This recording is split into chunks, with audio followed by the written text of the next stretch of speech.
நம்மள மாத்துறதுக்கு ஒரு பெரிய பாடம் தேவையில்ல. சின்ன சின்ன அனுபவங்களே போதும். நம்ம வாழ்க்கையில எத்தனையோ பேர் வந்து போவாங்க. சிலர் நம்மளை ஜெயிக்க வச்சிருப்பாங்க, சிலர் நம்மளை ஏமாத்திட்டு போயிருப்பாங்க, சிலர் நமக்கு எல்லாமே சொல்லி கொடுத்துருப்பாங்க. ஆனா கடைசி வரைக்கும் நமக்கு உண்மையா இருக்கிறது என்னன்னா, நாம கடந்து வந்த பாதை மட்டும்தான். நாம ரொம்ப நம்பினவங்க ஏமாத்திட்டு போகும்போது முதல்ல கோபம் வரும், அப்புறம் வலிக்கும்.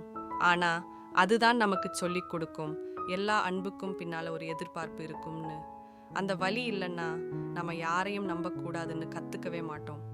நம்ம தோல்விகள், காயங்கள், திரும்ப திரும்ப செஞ்ச தவறுகள், இதையெல்லாம் வெளியே சொல்ல பயப்படலாம். ஆனா இந்த அனுபவங்கள் எல்லாத்தையும் ஒண்ணா சேர்த்து பார்த்தா நம்மளை ரொம்ப ஸ்ட்ராங்கா ஆக்குனது எதுன்னு புரியும். நீங்க எவ்வளவு சம்பாதிச்சீங்க, என்னென்ன சாதிச்சீங்கன்னு யாரும் கேட்க மாட்டாங்க. ஆனா எவ்வளவு பெரிய கஷ்டத்துல இருந்து மீண்டு வந்தீங்கன்னு மட்டும்தான் பார்ப்பாங்க. அதான் நிஜமான வலிமை. அனுபவம்ங்கிறது ஒண்ணுதான் வாழ்க்கை போட்ட எல்லா பூட்டையும் திறக்கிற ஒரே சாவி. அது சில சமயம் சுடும், ஆனா அதுல தான் வெளிச்சம் கிடைக்கும்.